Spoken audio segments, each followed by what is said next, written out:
Hang on, right, let's try that again. We are live.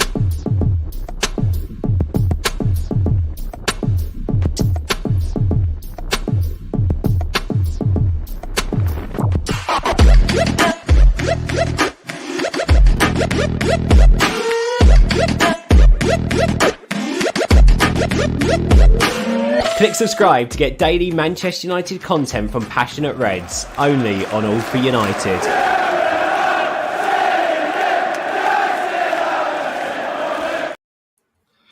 Hello everyone and welcome back to All for United. Apologies if you saw what happened at the start of that. I don't quite know what happened there. I went to click the intro, didn't think we were live, and we all just appeared on screen. So at least you get to look at three beautiful faces and me. So that's something. As always, get your comments in, get all your questions and everything like that. We'll get through as many as we can. Obviously, we'll be discussing the men's and women's disappointing results, obviously, of the weekend. Could cost Champions League, potentially, for both teams. Who knows? It's a long season, but we'll get into all of that.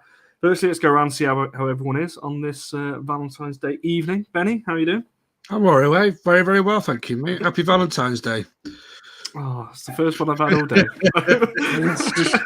I appreciate that. John, good to see you. Obviously, your first appearance on Reds Weekly. How are you doing? Yes, thanks very much. And happy Valentine's Day, everyone. So.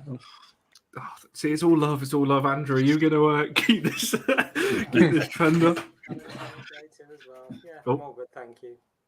Oh, just about heard you then. I don't know whether your mic's a little bit quiet there, but or unless I'm just. Is Andrew really quiet for anyone else? It is quiet for me, unless it's my hearing again.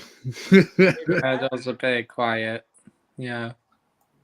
I don't know whether your headset's turned on or not, Andrew. You might want to have a check around of those. Benny, I'll come to you first then while Andrew's sorting that one out.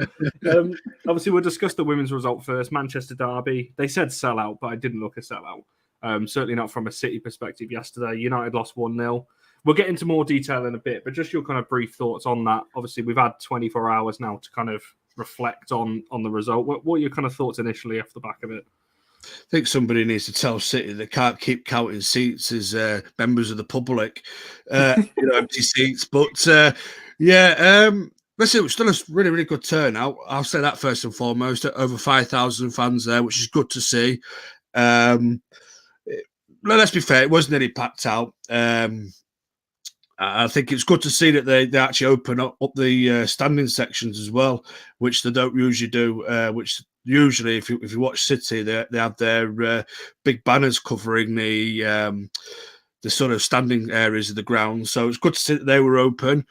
But it's good to see that we had a dedicated away end as well. Although it was shoved in the corner, we didn't have behind the goal, unfortunately, so we couldn't intimidate. Maybe as much as we would like to have done, the opposition goalkeeper, etc. However, it was nice to see that we had a block for away fans, which people know that very rarely happens in the women's game, but it is starting to creep in a little bit more now that I think that we keep asking for it. I think clubs are looking at it now and thinking, it's a pretty good idea, especially with the bigger teams that bring larger followings to grounds. I know we've done it all season for teams, especially the bigger teams that do bring a travelling support with them. We do offer them a dedicated away block. So it's good to see that. I'll get that out of the way first and foremost. But in terms of the game, listen, I was a little bit frustrated at the end. I think most people were, at the way I think that we sort of went about the game. But as you said, 24 hours on, whatever it is now, over that, whatever, I don't know. Next day on, all the dust was settled now. And I can see a little bit more clearer now that, well, I can see why I was probably a little bit more cautious. It was a big game to go into. It was a big, do you know what I mean? It was imperative that we didn't drop points, if we could, especially after the draw on Friday night with the Arsenal-Chelsea game. Skinner would have thought that, listen, if we tighten up, we just defend. We just make sure we defend. We do the basics properly, and hopefully we can at least go away with a point. I know that's not to everyone's taste and not to everyone's satisfaction. I mean, it wasn't for me, really. I thought City were there for the taking. However, I'm not a football manager. I'm not a football coach. I've not seen the players in training all week. But we tend to forget that the management team and the coaching team, they've seen the players all week in training. That they'd have seen it maybe as tide has crept into the legs a little bit. Maybe they thought, well, we can't go gung-ho in this one. We can't play the way that we have been playing in the previous few weeks, or certainly since we've come back from the winter break. Maybe it is catching up a little bit on the legs, I'm going to make sure that maybe they went for a different approach. Listen, Sir Alex Ferguson used to do it in the Champions League quite a lot, where he changed the approach and go quite deep and go quite conservative, especially in the away games, to try and come away with a point or nick a goal, so we come away with a 1-0 win. It's not always about gung-ho football, I think, or football that we like to see play, which is like maybe all out attacking, going at teams, getting in their faces. So at the end of the day, listen, Martin Ho, the coaching staff alongside Matt Skinner would have come up with a game plan, and as of course what they've seen in training all week, and if there is tiredness creeping in, there's 1 or 2 injuries, there's no chance of rotation. People keep going on about the late subs. Is that because have we got a few knocks on the bench there? Is there? And they're just there to fill the bench. And is there problems that because at women's football, we all know as well that things are not very well documented. Injuries are not very well spoken of. Sometimes they're kept behind doors, but kept a little bit quiet from us. It's all a bit hush hush at times. Not like the men's game where people know everything near enough. Is an injury? Somebody in the press will sniff it out. It doesn't work that same way in the women's game, unfortunately, at the minute. So sometimes, players are not available for some, and you don't find out until a day or 2 later, or maybe even a week later. It's just one of those in the women's game, unfortunately. But listen, we had a game. We seemed to have a game plan, and it seemed to be conservative for me. And it was working. It was frustrating City. Yes, they had a few pot shots and a bit of a little bit of luck on our side, and then a couple of headers in our own box first half that's gone over the bar or whatnot. And Ellen White missing, I think it was Ellen White off the top of my head, that missed quite a glorious opportunity as well herself. Blazed over the bar. It just seemed it seems to be working. It's been frustrating City, but as always, yes, you could say it was a bit of a mistake for their in the build up to their goal. But the fact is that Caroline Weir has scored yet another absolute worldie against us. Just goes to prove that that's all that was that separated that team. That one single worldly strike. Should we have cleared the ball? Should there be more communication between the players? Absolutely yes. But it's not as though it's not of the mistakes that we were making at the back end of Casey Stoney's time. If you remember, where the defence were all over the place, we were letting balls bounce, we were just giving balls away easily, giving possession away easily. This wasn't one of those. This was, I think, a little bit of a communication breakdown between 2 players, an unfortunate result in the ball breaking to Caroline Weir, who's just got an absolutely lofted the ball over Mary Earps. In a carbon copy of a goal, really, from Leeds Sports Village, if you remember from last season, where she just lifted the ball up over the goalkeeper. And it seems to be, it just takes that one magic moment, I think. That's all that separated them teams. Really, to be fair. Yes, City had more of the ball, City had more of the possession, I believe, probably dominated the midfield a little bit more. But on a whole, they weren't really heads and shoulders above us like some people are making out. It's not an absolute disaster class. It's just one of those things that happen in football, unfortunately. Yeah, definitely. I'll come back to Skinner in a moment, because obviously I've got it going along the bottom there about Skinner's setup, but I'll just come to everyone for their initial thoughts first. John, obviously you were there as well. I think we all were, obviously, at the game yesterday. John, just your kind of initial thoughts off the back of yesterday. Yeah, it's a frustrating defeat, isn't it? I think I can see what Skinner was trying to do. I think he was trying to contain City and, maybe grab a smash and grab win the last 20 minutes or so. And you could tell he did that because we were conceding City, albeit they were having a number of chances which they kept missing. But then I did also think when he brought Martha Thomas on, that she added a bit of spark to our forward line, and I thought we looked a bit more threatening, and we did have a couple of chances when she came onto the pitch. I thought, hey, we might be trying to create a couple of chances of our own now. But yeah, I think in terms of his general tactics, unfortunately they didn't work because we did end up losing the game. I mean, you got to give credit to them. It was a wonderful goal to win it for them, as much as it pains us to say it, but it was a brilliant goal. But I think when it comes to derbies, you want to see both teams going for it. And I think that's one thing you look for in a derby. You want to see a bit of passion and a bit of a banter, and for there to be a few chances, both teams play a role in the game. And I think that's what we hope for when it's a Manchester derby. But unfortunately, it didn't take place. I think some people saying, "Oh, the season's over" and all that. Well, it's far from over. I think hopefully what it'll do is that, because obviously before yesterday we've been on a really good run in the league.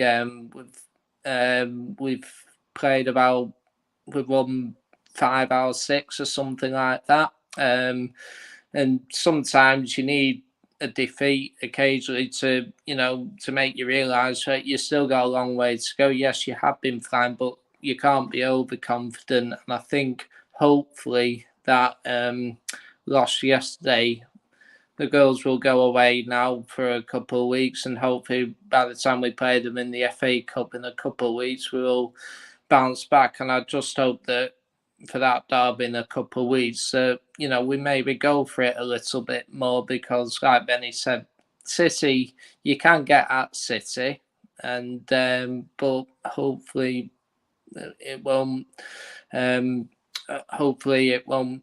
prove too costly in the rest of for the rest of the season. Yeah, fingers crossed. Andrew, I'm hoping we can hear you now. So too. Or no, kind of. It's very, very quiet. It's like your mic's the other side of the room. That's a bit weird. Try and quickly do something. Oh, that was getting there. Is that sounding better? That's better. Yeah, just changed the quick setting. I must have had it on the wrong setting. So hopefully here now.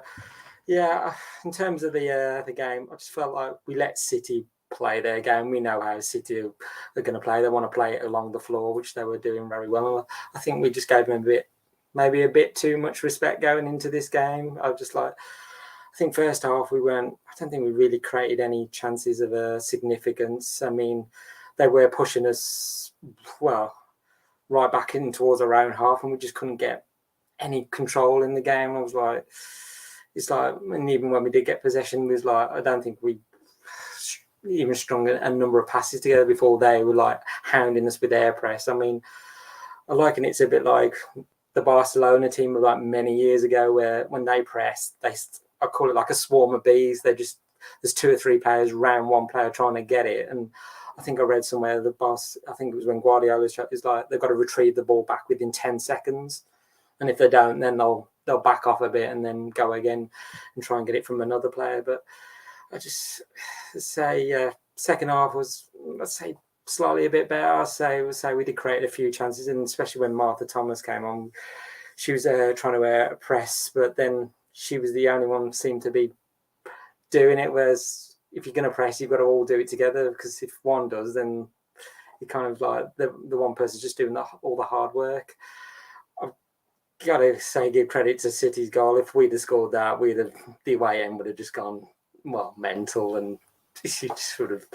But yeah, just it's a shame. It's virtually the same goal again that's defeated us. I mean, I think City only had about 3 shots on target from what I was reading on the stats, and now, like, possession-wise, we only had about 31% of it. So we knew that was going to be the case. But just felt like we was getting overloaded on the wings too. I mean, Anna and Hannah were just struggling, and like it's like I think when they like the first couple of duels they didn't win, and I think they're just I don't know whether they knocked them down a bit. It was I think Skinner mentioned in his post-match interview, it's like, well, you beat me once, I'm not going to let you beat me again. I'm going to come back and I'm going to be more aggressive at you. But I don't know, did the occasion get to us? I don't know. And was Skinner being a bit too conservative?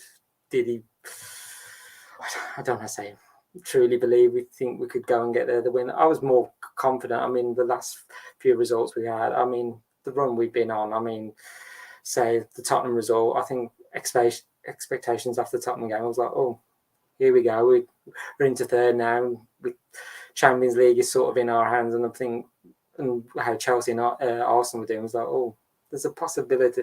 Well, I thought outside possibility we could go for the title, but I just think yesterday was just it's a setback. But I think as Skinner said, it's in our own hands. That Champions League is in our own hands. We've just got to use this international break for a good effect. Those players that are not on international duty, well, we can get them on the training field, and those that ones are on the once they've come back, we can get them on firing on all cylinders. I know City's next in the FA Cup, and I just want to get our revenge on them and knock them out the FA Cup. But be interesting to see how we react now to that defeat going into the FA Cup game.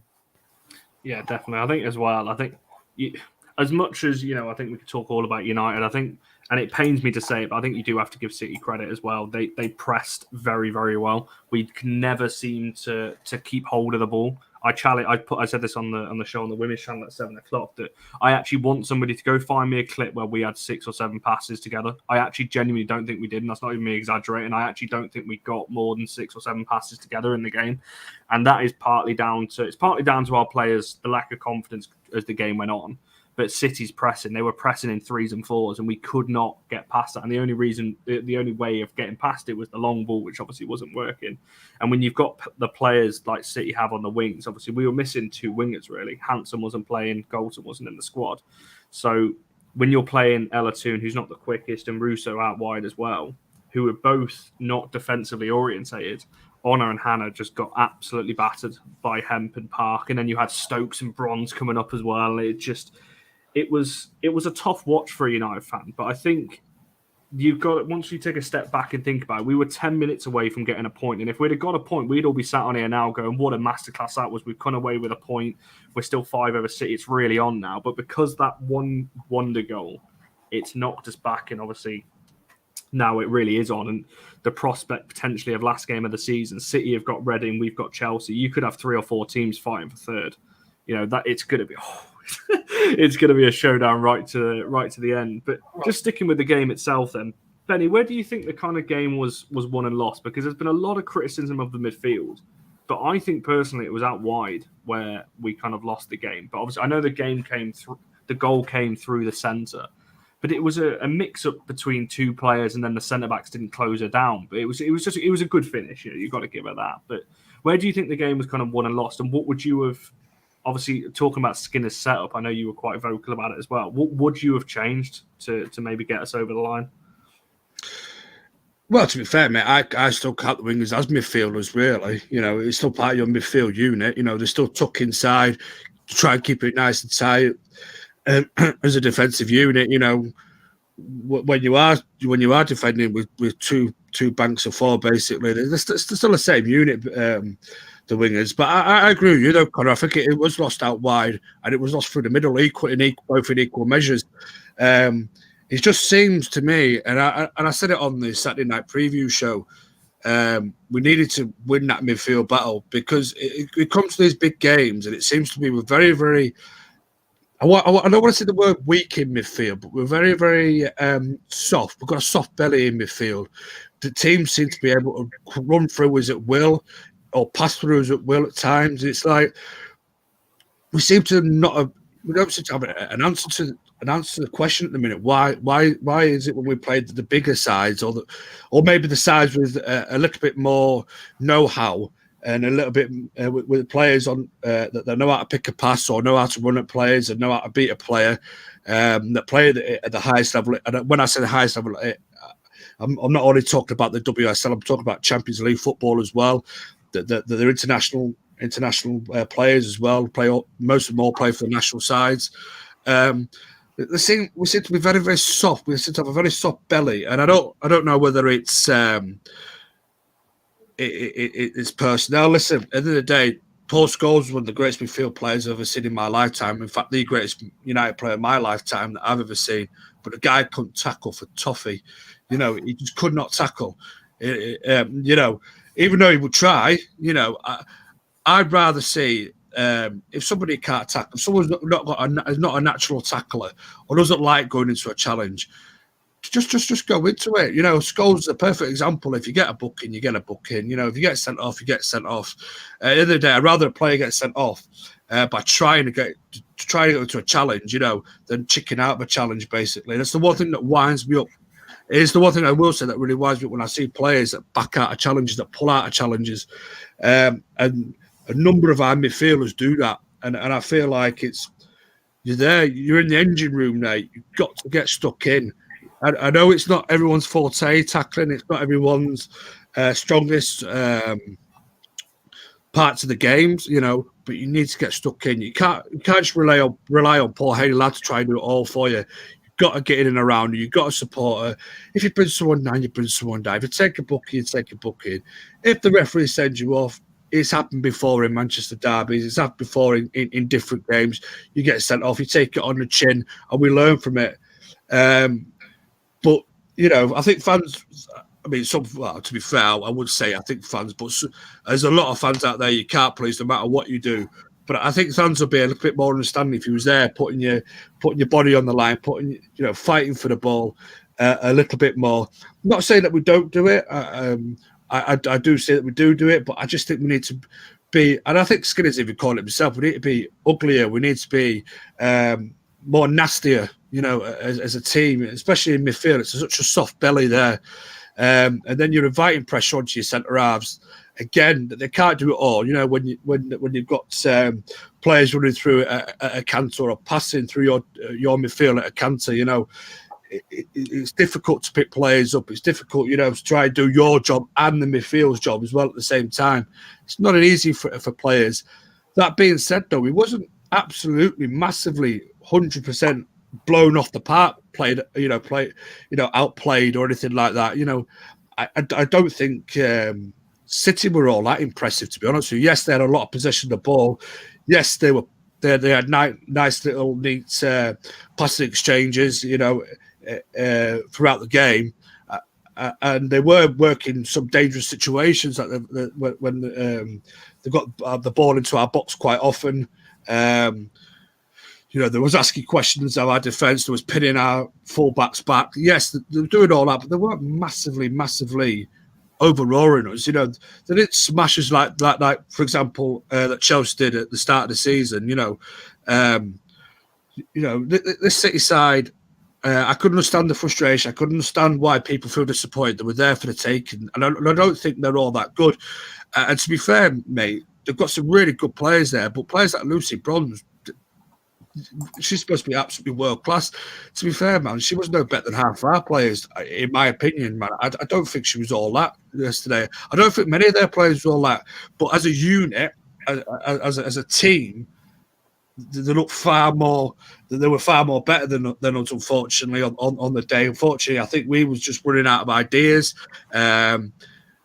Individually, there was a couple of players that were trying to make things happen that didn't quite come off. I know Tooney was trying her best there. I know you said there, Connor, earlier on that Tooney didn't have a best game out wide. Even though she can play out wide, I don't think it's a natural game no more. I think she's more of a number 10, a number 8. I don't think she's a winger anymore per se. Yes, she could do a job out there. Same with Russo, she could do a job out there. But again, it comes back to the fact that have we got the personnel there? Was there injuries? Is there a reason why Kirsty Hansen didn't start this game, knowing that Leah Golden was out? You know, to give you that extra little bit of cover, to give you that little bit of extra little bite out wide there. Has he seen something in Russo there that might think, if we get the ball forward, get Russo into the channel there, she can really hurt City a little bit more. Knowing that Russo is an absolute one of the more natural finishers that we've got. Maybe he was thinking, "Nah, I'll try to have two of my more natural finishers on the pitch." With Brun in there as well. People say, "Oh, they was disappointed with Brun." Let's be fair though. She's been here 2 minutes. Sometimes it takes players a good few weeks to settle into the English game. It's not like the foreign game when they've got plenty of time in the ball. People tend to forget the English game is physicality in the English game, and pace and physicality is the reason why the English game is the way it is, and it always has been. That's why people may say the Premier League's the top league in the world, because teams could take points off whoever. Could bottom of the league could draw with somebody for challenging for top four. Like we saw with the Burnley game for the men's team at United. Someone challenged for top four, someone rooted bottom of the league, they go out and draw. The English game, I think people tend to forget that as well. It's a lot different to the European game. The European game, yes, teams can have they're a bit more, less gung ho. Teams can have a lot more players, for example. Sorry, not teams, can have a lot more time on the ball, and it looks like they can dictate. And they look really good at these European leagues where they have a little bit of time on the ball. Things are not played 100 miles an hour. Things are not things are not as physical as it is in England. The one thing that we do pride ourselves on in this country is our physicality and on the pace that the game is played at. And people might say, "Oh, the women's game looks slow compared to the men's." But I tell you now, though, you watch that game back, you watch that game with your own eyes live, the Manchester Derby game. It was played, particularly on City's part, at quite a decent pace, and it was played. It was a physical game. It was physicality. People were chucking themselves into tackles. There was a few feisty little challenges going on there. That's what you expect. But I just think that with the likes of Brun, with the likes of with the likes of players that have come from abroad, like it did with Jackie, it takes you a little bit of time to settle into the league. Sometimes it can even take you a season. Doesn't mean they're bad players. The girls had less than 2 full 90 minutes in the league. It's daft to go, "Oh, well, she had a bad game. She doesn't look up for it." Well, listen, give her time. She's a young player as well. Brun, she's not exactly in her 30s where you're thinking, somebody that should be taken to the league a little bit quicker. But listen, let's give our players an opportunity. Let's give them a chance, because at the end of the day, there wasn't even, I keep harking back to it, City were a better side. Well played to them, fair enough to them, but they didn't massively outclass us.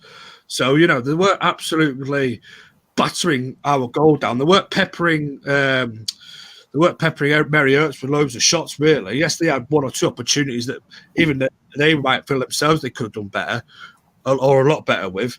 But at the end of the day, let's just take a step back. We're all disappointed with a Derby defeat. We all are.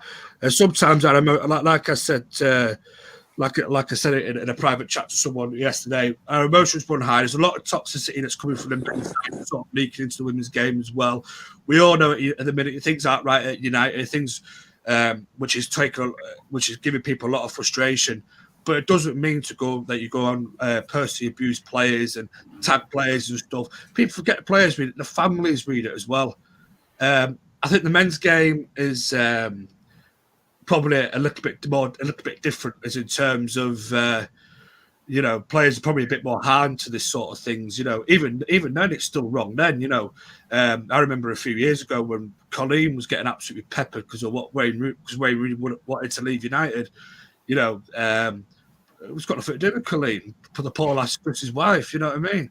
That's just something between Wayne Rooney and the football club.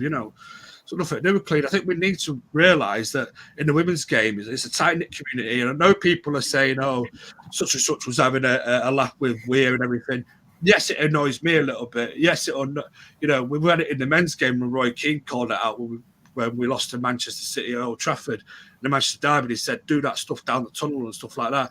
But we tend to forget the women's game is a different environment. It's a more family, close-knit environment. And I don't mean that between just the supporters, where there's a lot of mingling that goes on between rival fans. There's a lot of sort of a close-knit bond and everything, you know. And that's exactly the same with the players. A lot of these players, I think, Connor, I think you said it yesterday on WhatsApp, or Matt, I can't remember which one it was out of you two. But a lot of these players, they play together with each other because they move clubs quite, you know, maybe at a club for 2 years and they move to another club. Or they don't have these long-term contracts that you do in the men's game where they're handing out 5-6 year deals. And, you know, yes, it's coming a little bit more prominent now that you're getting 3 year plus an extra year if needed deals now, but it's still very, very, very a very new thing in the women's game. So we need to respect that, and also respect that because of that tightness of that community, that the families are reading stuff as well. You know, the families are seeing that people are abusing one of the players or saying hurtful things as well. Yes, we can all be frustrated. Yes, constructive criticism is good. You know, yes, fans, you're allowed to be annoyed, but let's just think about what we tweet, what we say, what we put out on social media. You know, at the end of the, you know, so the other side of the screen, whether you're typing it or whether you're saying it like I am live now, there'll be somebody there watching, somebody there seeing, or they're talking about my daughter. You know what I mean? At the end of the day, I know people will say this happens in the men's game. Yes, it does happen in the men's game, but I think they're a little bit more hardened to it. They're a little bit more hardened to criticism because they're used to it from the media, you know, and all this spiel, you know. The women's game's got nothing like this. Yes, it is getting, as in terms of a global impact, it's getting a lot bigger now. It's Sky Sports picked up the deal, BBC picked up the deal. We've had BT Sport in the past. You know, it's getting bigger. It's getting more in your face now. Media outlets start to pick up more and more and stuff. But what I don't want to see it go down the routes of media started hammering players that are doing the men's game. You know, don't want to see like things that I read. To be fair, mate, I'm disappointed with some people that I thought were friends. You know what I've seen being put out there, and it's not right. Listen, we're all disappointed. Listen, we've all got our own opinions on players. I've said players, you know, I've said it myself. Look, listen, I think, you know, such and such needs to be doing this a little bit more. Needs to be given a little bit more. Not a problem with that. But when you start criticising players for doing stuff and, you know, for not seeming disappointed on a camera during a TV interview.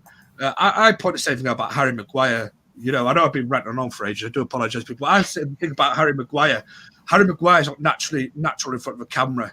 You know, he you know, and I read about this. Oh, they're English. It's because they're English. They're entitled to this. This is why they're captains. They're English. They're academy products. Well, blowing me away. Somebody correct me if I'm wrong, but Manchester's a city in England, correct?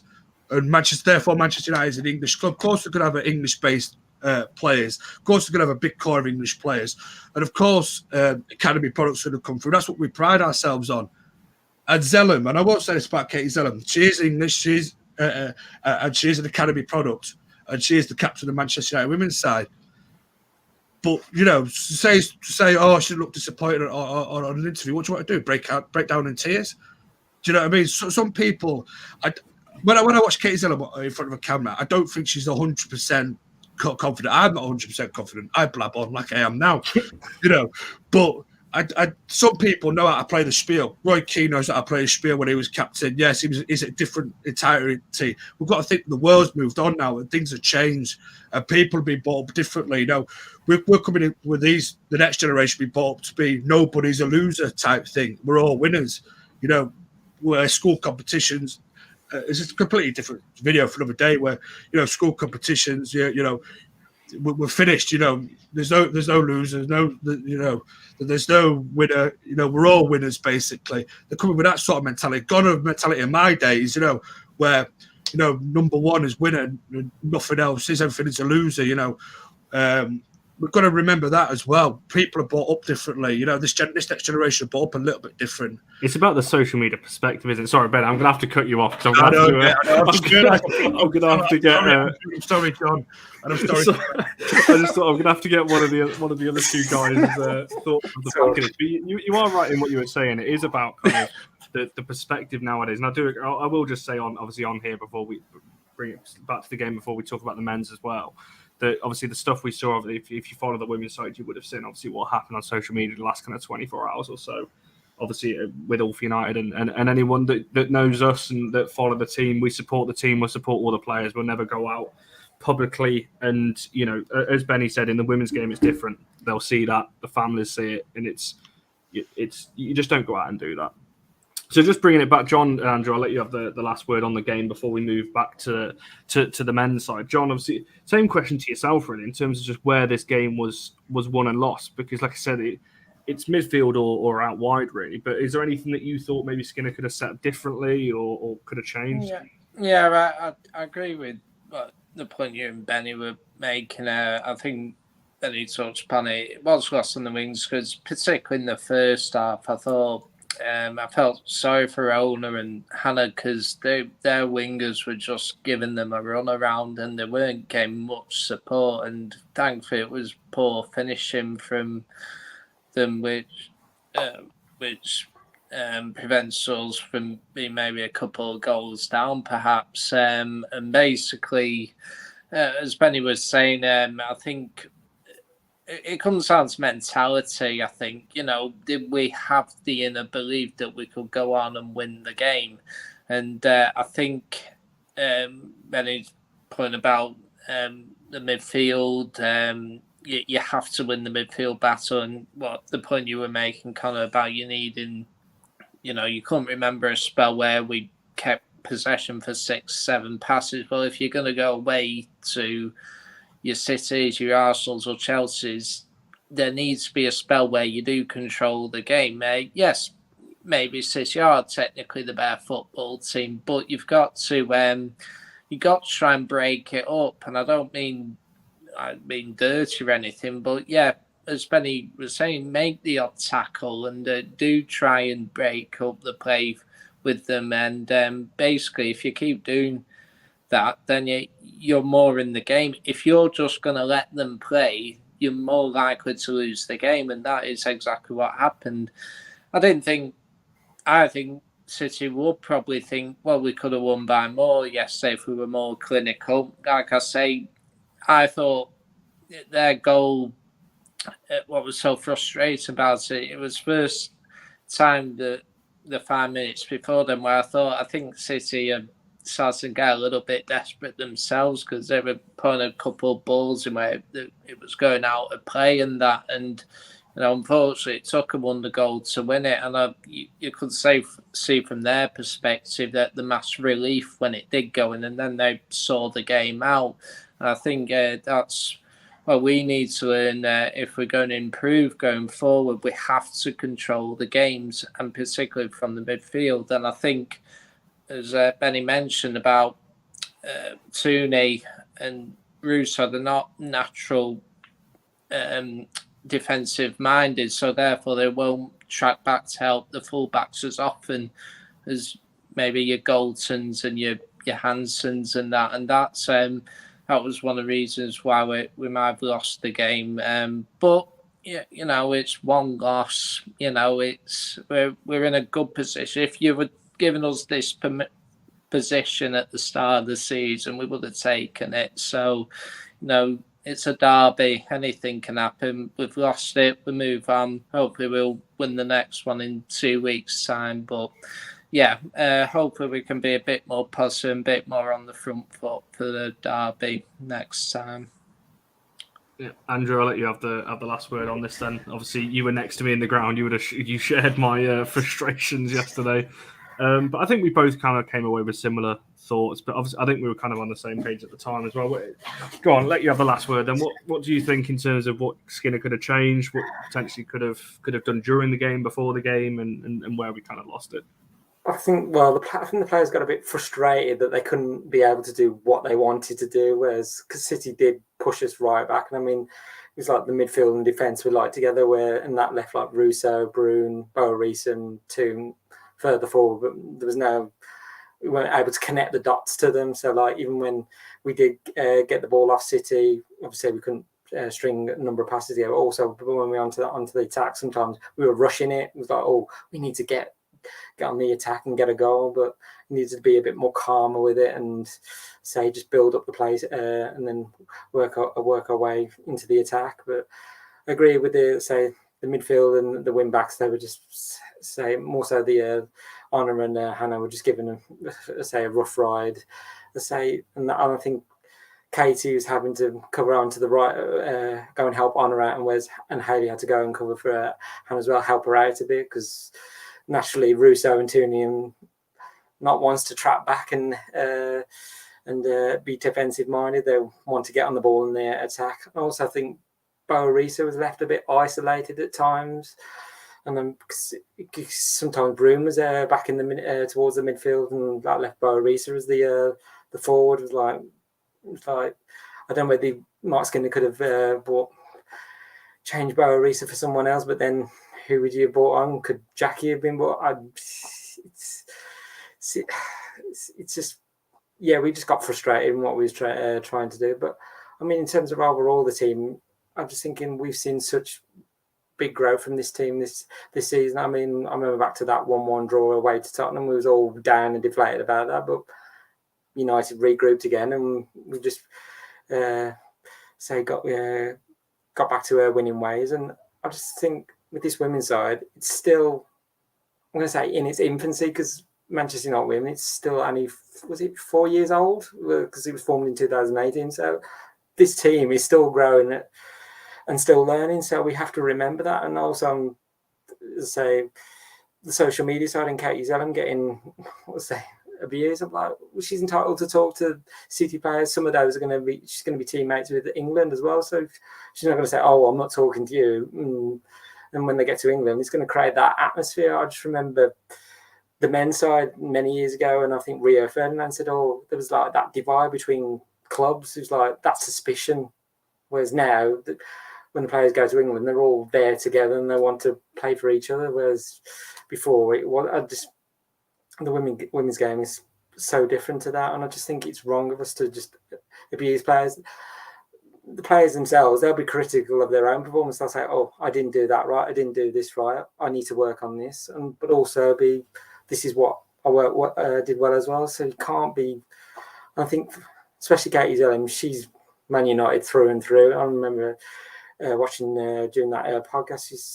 She stayed with us until she was about 16, and then because there was no women's team to go, we didn't have one. She had to move on, and she had to play for the likes of Liverpool, our rivals, and Juventus. And then she said, when I heard United was starting a women, she wanted to come back. That's how dedicated and the passion she's got for our club. So, and don't think those players don't care, because they do. I remember after the Arsenal away game, Maria was upset because of that the goal that we conceded. Yeah, it's just that pass by Miedemar through to Blackstenius. Well, yeah, it just Maria tried to get there in time, but she couldn't. But Maria will learn from that, and she'll try and do better next time. But we just can't be like jumping down the players for every little mistake they're doing. To say mistakes are part of the game. It's just how you're going to learn from them. But it's a setback.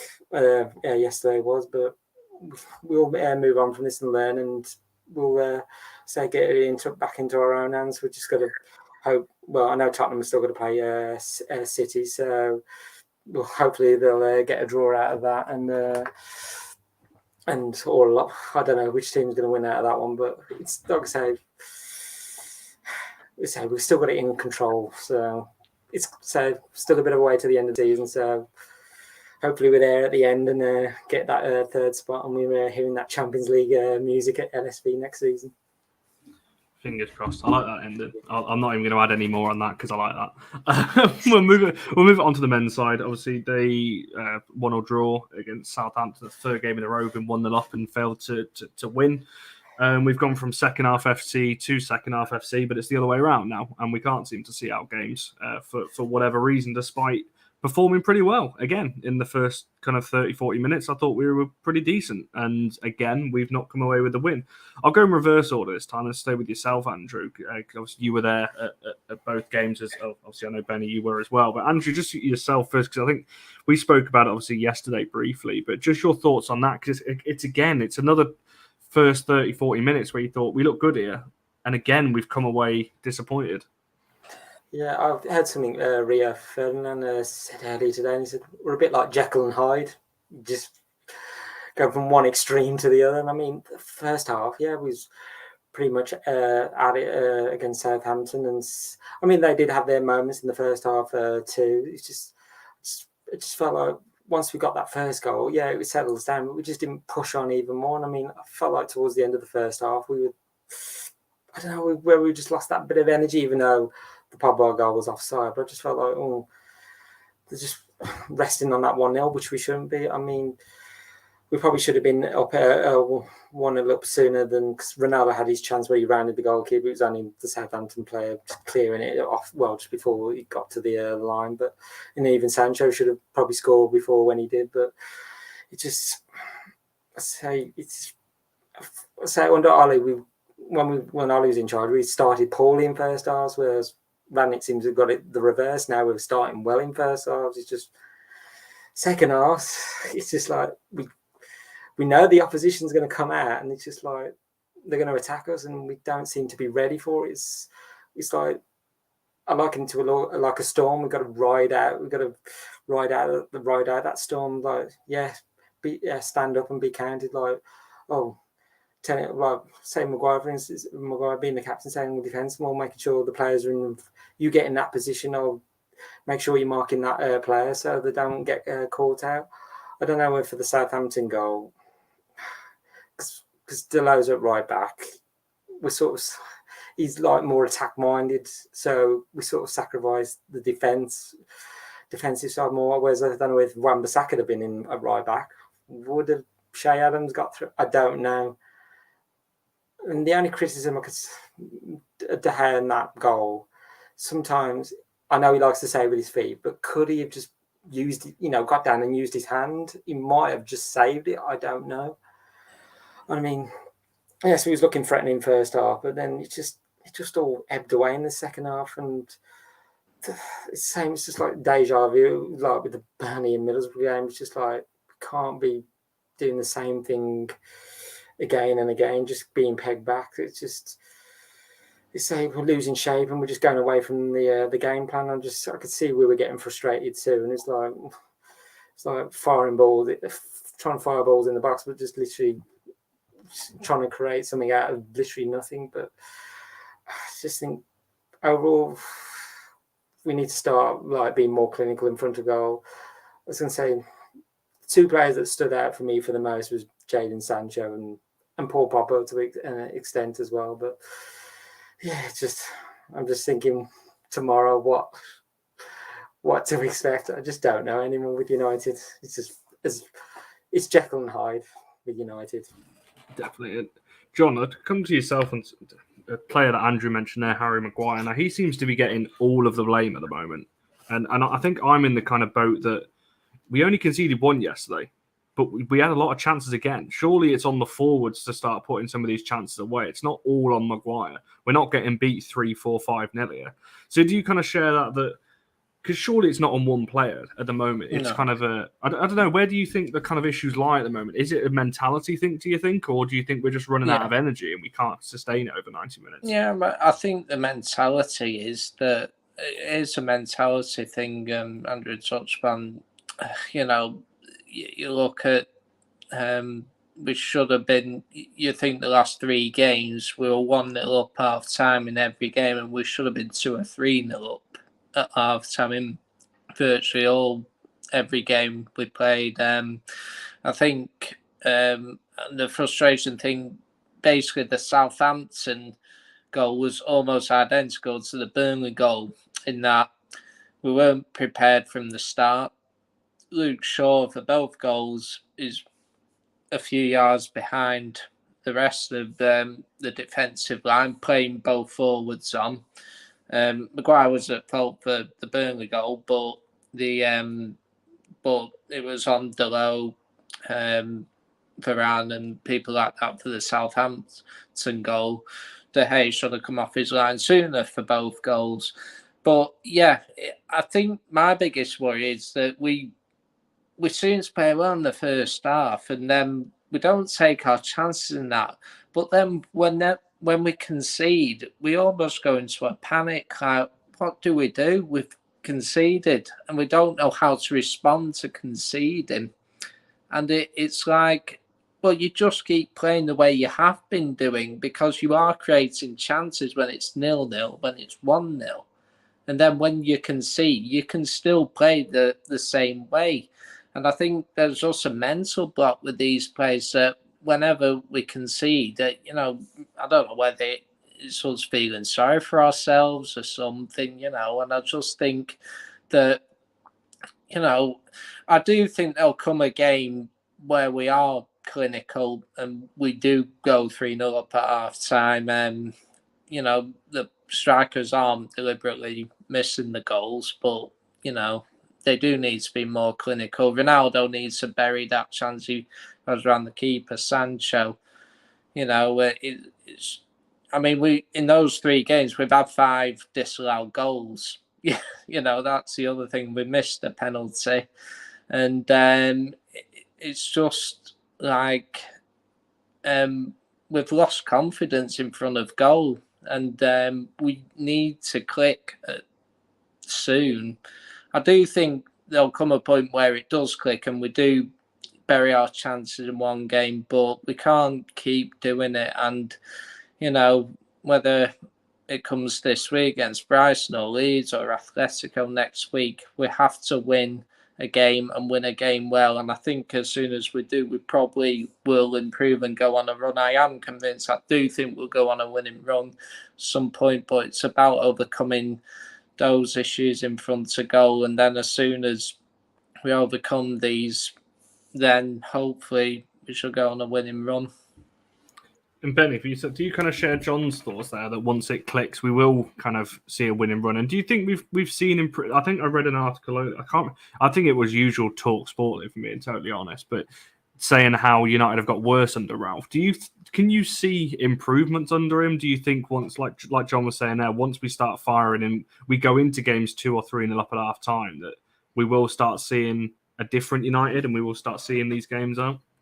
I think we are seeing improvements. The thing is that people think everything's going to happen overnight. It's not going to happen overnight. There's still many areas of the team that need improving. Whether that be on the training field, whether that be bringing in new players for various different positions that we need strengthening. Things like this take time. We are creating chances, which I do agree with Ralph Ranieri. We're creating chances. We need to be learning to put them chances away, put teams to bed away quite early instead of being 1-0 and then it's been the same sort of thing for the last 3, maybe 4 games where we've got ahead, but we're not taking our chances. And we've had chances. We've had a lot of chances in these games to put teams to bed, And it's just, again, lapses of concentration at vital times in vitally important positions that are letting us down while we're conceding goals. I mean, Harry Maguire, for example, is getting absolute pelters this season. Yes, he's not been in the best of form. He's not been in the form that he has been in previous seasons, or like he has been when he does play for England. Listen, I think I think it's all this negativity and all this, this sort of condemnation. I think that's the word I'm looking for. Of his performances, I think it's really getting to him. I think the shirt on Harry Maguire wears is weighing down heavy on him, on his shoulders. The captaincy is weighing down heavy on him. I think it's certainly having a sort of negative impact on his performances. It's not, players can struggle. Any player can struggle playing for Man United. It doesn't matter how good they are, how what their reputation was like at previous clubs. The thing with Manchester United, there is no, and I've said this loads of times, doesn't matter where you're playing for the men's team, women's teams, under 23s, under 12s, or the under 5s. There is no hiding place at Man United. You have a bad performance, it gets magnified, it gets absolutely scrutinised, it gets pulled apart. And sometimes that shirt does weigh down heavy. That captaincy, that burden of being the captain of Man United does weigh down heavy. Should Maguire be captain? Maybe not. Maybe. To be fair, what I would have done if it was me, I'd have gone, Maguire, listen, You're still the club captain. What we're doing is we'll take the captain's armband off you for a set period of time. Just get your head right in the game. Have a total reset. Don't worry about bossing the team on the field. We'll give that to I don't know, Bruno Fernandes, for example, because he's one of the vice captains. We'll give it to one of the vice captains for now. You just get your head back in the game. You get back onto your strong. You get back into your strengths in the game. You get back to 100% being the Harry Maguire that we all know that you are when you play for England. When you have played in previous seasons. Yes, he's always had his critics, Maguire, but he's never had it this bad. People are on it. People are on Luke Shaw as well. I think, especially with the likes of Luke Shaw, I think he's a confidence player. He's one of them that needs an arm round him. Listen, you're doing well, lad. You're doing this, you're doing that. Because he's getting peppered a lot as well for his performances of late. He's definitely struggled this season compared to the previous season where he was flying, and compared to when he was playing for England. Where he's been flying in tournaments. He's just had a bit of a lull this season. And I just think Ralph's been not calling out players. Ralph's been saying players need time off, players need this, and there's been a lot said about Jesse Lingard as well and all that lot. We all know that Jesse's been suffering from mental health issues, in the past. Is he mentally right? Was it... That's the what I put it down to with Jesse Lingard. Was it right to give him some time off? I think it was. If he's not mentally right, then there's no point putting him on a football field, because we want him to perform at his best. Because if you put him on a football field and perform at his best, people are going to hammer him even more so than not being on the pitch. People might say, "Oh, they earn a lot of money, they earn this and that." If me and you went to know work, listen, I've had a lot of mental health issues, and I've not been feeling going to work, and work have allowed me time off. It does happen out there in a normal job. Sometimes we need to hit the reset. We need to have a little bit of a pause. Yes, he had a holiday in Dubai or whatever it was. I don't know where he went to, wherever the hell it was. We've got to make sure that, we're looking after our players. Some may not be good enough to play for Man United. That's fair enough. You know what I mean? And I'm sure they'll be moved on in the summer months or in the coming year or two when you're able to bring a squad in together. I think a lot of people don't realise you can't pull a squad apart and then bring a whole new squad in. It's got to be done over time. United don't have that sort of... we do have that sort of capital, but the Glazers won't allow that sort of money to be spent on pulling a massive part of the team apart and then putting a new massive part in. It's got to be done gradually. But our performances are getting better. They are getting better. It's just we're not taking our chances, and we're just making mistakes at the back again. Whether people are all for because we said to forget that Harry Maguire came back in for the West Ham game. He had a monster game. Was the best defender on the field for me, So we know that Harry Maguire has got this in him, but I'm more of a favour of maybe taking the pressure off him a little bit. It's just say to Harry Maguire, listen, you're still the club captain. No matter what anybody says, we'll take this armband off you, put it on Bruno for a couple of games. Do you just get your head straight, lad? You just get your head straight. Or just take him out the firing line. We're going to put Victor Lindelof in there for a couple of games. Ferguson used to be a master of this, but I need you ready for this game. You get your head ready for this game. In 3 games' time, we're playing such and such a team. I need you for this game. Maybe we need to go back to that as well. Just take somebody out the firing line a little bit and give him an opportunity to get the head straight. Has Harry Maguire had an opportunity to get his head straight? Probably not. He's played, apart from being injured, he's played enough every game, going near enough. I know he didn't come straight back in the team when he came back from injury, but he's still in the squad. He's not been pulled out the squad like Ferguson would have done and then say, you're back in 3 games' time. I need you ready for that. I don't know, mate. I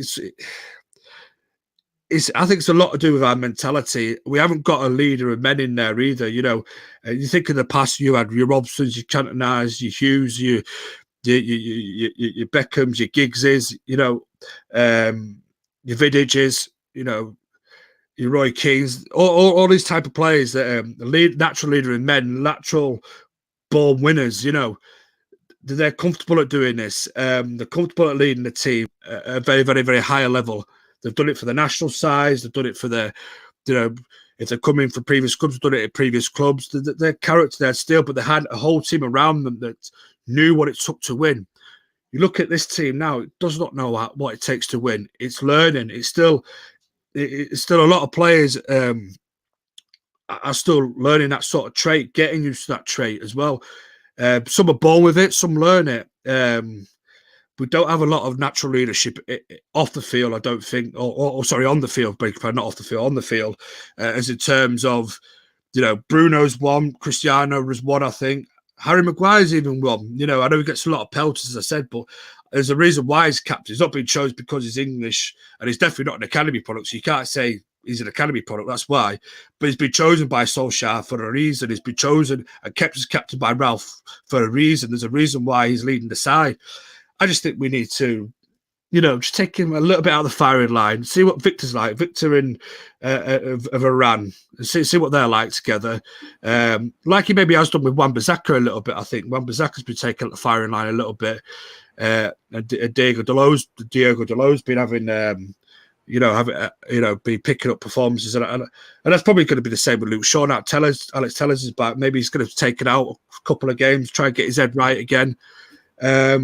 So we're doing all right. We're playing well. It's just for some reason our mentality in the second half, or when we concede, it's like we look a defeated team. We look like a team that's looks void of all confidence sometimes, and it's shattered of confidence. But what I will say is, what was highlighted over the weekend is that our lack of urgency going backwards. We're all right going forwards, but going backwards as a defensive unit is shocking. Some are jogging, some are ambling back. You wouldn't have got away with that under Ferguson. Everybody puts a shift in. Everybody has to get back, has to do the nitty-gritty side of football. You can't be jogging back. That invites pressure. That invites teams on. And we need to make sure we up our levels against Brighton, because Brighton are a very good side that play very, very good football.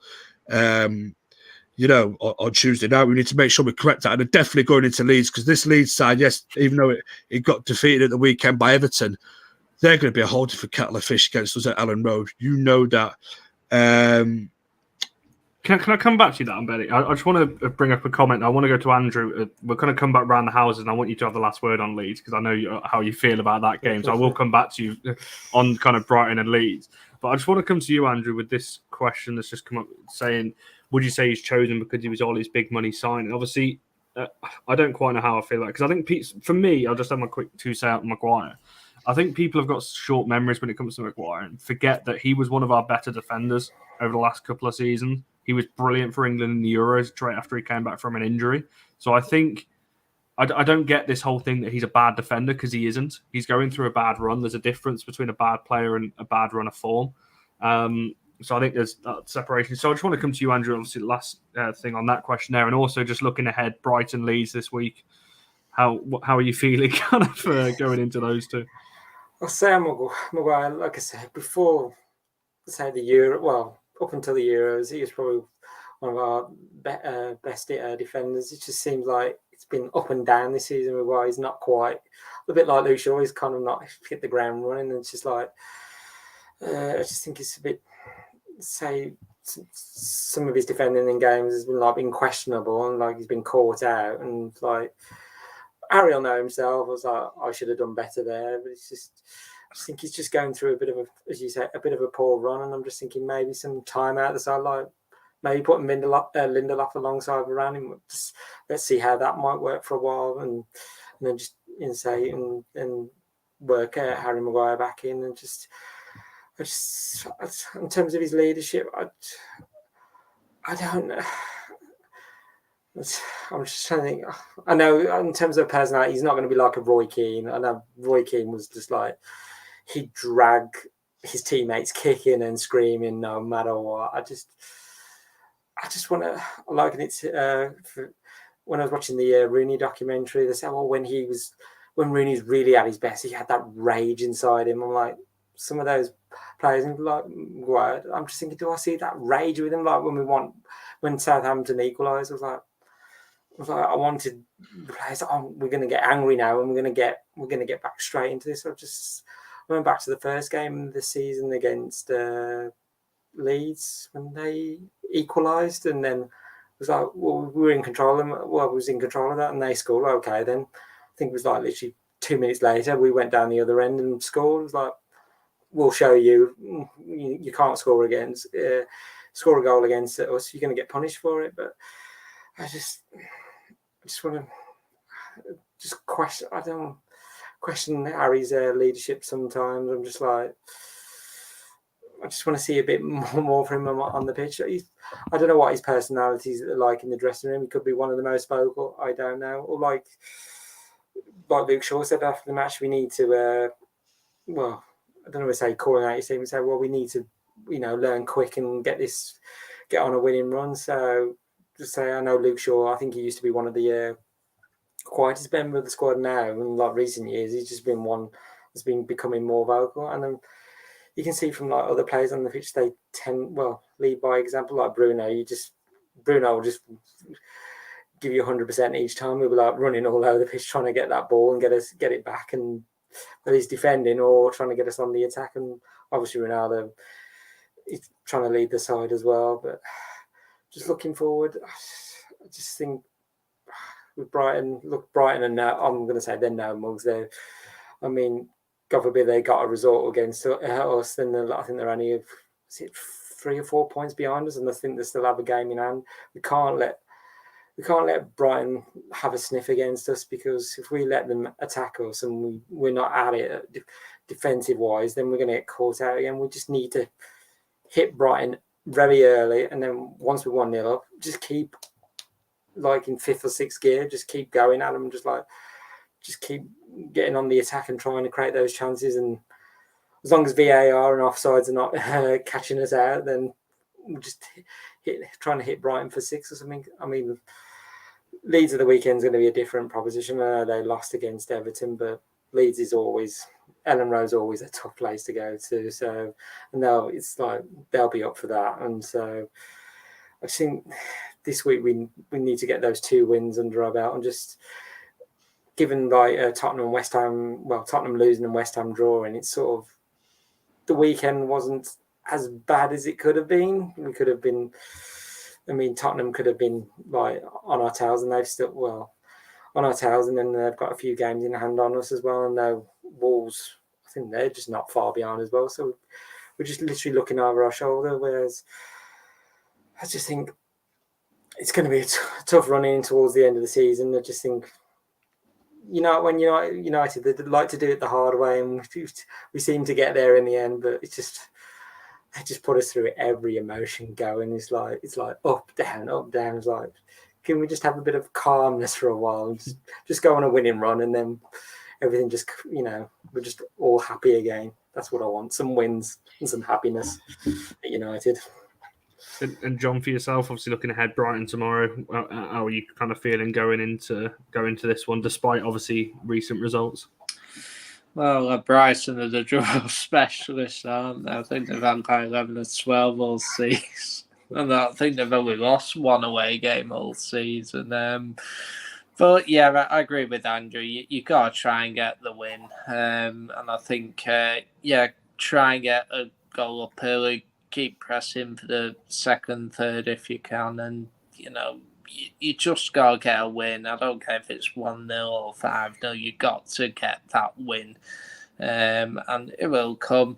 I think the Leeds game, in a weird way, I think that might be a game that also helps us. I mean, we mentioned Leeds will be up for it, but the Leeds game will be more or less a cup final in itself. And I think that might be something that might spark our players, it is a bit different to a Bob Standard game. They'll be up for it, and hopefully that will mean we're up for it as well. But yeah, we've got to try and get the win against Brighton tomorrow. I think it'll be narrow, probably be a 1-0 or even a 1-1. But I'll go heart over head, and I'll go for a 1-0 win tomorrow. Nice one. And Benny, I'm glad you're having the last word on this. Obviously, if you want to talk us through Brighton, and also obviously I know you're going Leeds away at the weekend as well. What your kind of expecting for that. And actually, just obviously, while you're talking about tomorrow and obviously Leeds, just how important the fans could be, obviously, in the next 2 games, because we heard obviously some boos at the end of the last game. I think that was for the ref as well. I don't think that was just for maybe the players, but how important that the atmosphere needs to be tomorrow to push the players over the line. And then obviously following on from that, Leeds away, which I'm sure you'll be looking forward to as well. Yeah, it's on the atmosphere thing. I think the booing was more for the referee. I know at the Stretford end where I sat with my son for that game. I know it was a lot of frustration, sort of push towards the referee. A lot of YSB chants at him. It's just I think it was more to do with the referee, I think, than on the actual team itself. To be honest with you, it's very rarely that you hear a team get a United side get booed at Old Trafford. Yes, it has happened in the past, but it's a very rare occurrence that it does happen. It doesn't happen every week. However, we do need fans on side, though. We need to get behind the team. Atmosphere is going to be important, especially against the Brighton side. I really rate Graham Potter as a coach, as a manager. He's what it is. He's a proper tracksuit manager, a proper manager that does a lot of time work himself. On the training pitch with his team. He's a very astute manager. He usually sets his teams up very, very well. And he's and to be fair, I think he's very underrated as a manager. So we have to make sure that we're going into this game, on the front foot. Try and get an early goal. Make sure we're following that early goal up with a second goal as well as quickly as we can. Try and get Brighton rocking on the back foot a little bit, asking questions of them all the time. Let's make sure we're not jogging back, we're running back, we're sprinting back, we're helping our teammates out, we're working as a team instead of maybe working a little bit more like working like individuals when it comes to that defensive sort of phase of the game. Fans have got a big part to play tomorrow night. I know it's not an ideal kickoff time, 8:15, but apparently it's had to be this because of the Champions League games. They can't kick off at the same time. Why they couldn't kick this game off at 7:45, I don't know, which would be 15 minutes before, but obviously I think it's had to be after. So it's not. I know it's not an ideal game for supporters, those that travel via public transport, but let's put all that behind us, put all his past performances behind us over the last few games and just get really behind the team. I've noticed there's been a bit of a sort of dip in the atmosphere since the West Ham game. It's been a bit on the lull side, even from the people at the TRA, which are supposed to be the ones that give you the atmosphere. I think it's been a bit lull for them a little bit as well. Again, I've got nothing against the TRA. I think they're doing a great job of trying to get the atmosphere going around Old Trafford, but I do think they've been a bit quiet at times. I do apologise, my phone's going off there. But yeah, I do. But I think we need to wrap that atmosphere up tomorrow night. Games under the floodlights at Old Trafford are a pretty special thing. Yes, it's not a European game this time. It's a Premier League game, but it's our bread and butter. Let's go out and win that game. Let's raise the roof at Old Trafford as well. Let's raise the noise levels a little bit. Let's go back to us against the world again, instead of us against each other and tearing lumps out of players and whatever. Let's get back to the old school way of getting behind the team, get behind those that put on that famous red shirt and make sure that we make it a bit of an intimidating atmosphere for Brighton to come up against, because let's make no mistake, there could be no mugs tomorrow. They're going to come with a game plan. They're going to play football the way that they've been playing football for a long time under Graham Potter, which is really attractive football, really, really well drilled. Their passing is excellent. I don't know, their movement off the ball is excellent. And it can be quite dangerous on the counter-attack as well. So we've got to make sure we watch the counter-attack. And then just briefly on Leeds, because I need to get ready for work and that, and I won't babble on too much. Leeds, some of their fans are really promising a bit of a cauldron to come into. It's going to be a bit fiery for United. Listen, it's their cup final. Make no mistake about it. It's their biggest game of the season. They're going to want it. We all know what Leeds fans are like. They're not the most they're not the nicest bunch at times. They're going to make it a really hostile atmosphere. They're going to make it as intimidating as possible. Things might kick off in and outside the ground because that's what they're trying to promise, and it's not for the faint-hearted, this game. But we need to make sure that we acquit ourselves, make sure that some of the players that may not know what this game means to the fans, that we quickly are telling these players, this is another game up there with Liverpool, with the likes of Liverpool and City, where both sets of fans are going to be wanting and expecting the very best for their teams. It's going to be a cauldron noise. It's going to be a bit of a hostile atmosphere. It's going to be their cup final. They're going to be up for it. Forget their result against Everton at the weekend. There's going to be a totally different Leeds United side, and we're just going to make sure that we go about our game, play our game, not their game. I always don't play the occasion, play our football, play the football that we know that United can play, and I'm sure we'll come away with 2 victories when we need to, and we need to for the sake of our season, for the sake of trying to stay in the race of top 4 and to make sure that we get that Champions League place. I think somebody asked Ralph Brannick earlier on, should United be in his press conference? Should United be aiming for top 4? That's not a United mentality, but he's right. He's right. This season, that's all we've got for in the league is top 4. That fourth place position because of where we're at the minute and where the team's at the minute. This is the most likely outcome. So we need to make sure we solidify top 4. And the Champions League is another matter. You know what I mean? If we go and get to 5 of a Champions League, that'd be absolutely epic. But we're not looking at Champions League. We're looking forward to the next 2 league games, and we need to win them. We need to get maximum points out of that. Is it going to be easy? No, because neither Brighton or Leeds are going to make it easy for us. We need to make sure that we make it easy for ourselves by taking them opportunities that we take and playing our football. Don't play the occasion, play our football, and hopefully make sure we put a shift in, and hopefully we come out with 6 points out of the next 2 games.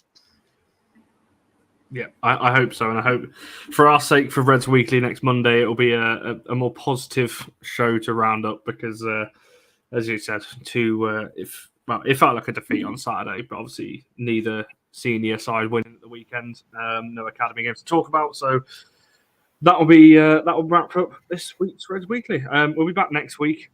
We've got an academy show lined up for next week to talk about the next round of the cup and just a general roundup. So hopefully Tony will be back joining us for that one, and we've got some other guests lined up as well. As for everyone else, like I said, I'm hoping for 6 points of the next few days. I mean, I really hope it's not going to be a Danny Welbeck winner tomorrow and a Dan James at the weekend, because that could. I mean, that would just top the season off, wouldn't it? If it's going to be like that. But fingers crossed. I agree with what's been said today. That I think there's been a lot of hysteria. And I think it's the way that most modern fans are. I think we are improving. We just need to start. I think John said it earlier. Once it clicks, we'll start going on a winning run, and fingers crossed it improves. That is Benny's alarm. So I think that is a good place to wrap it up. Make sure you like and subscribe. Make sure you're following All for United on Twitter. We are actually, I think we're 30 subscribers away from 5K now, so make sure you are hitting the subscribe button. And yeah, we'll see you guys soon.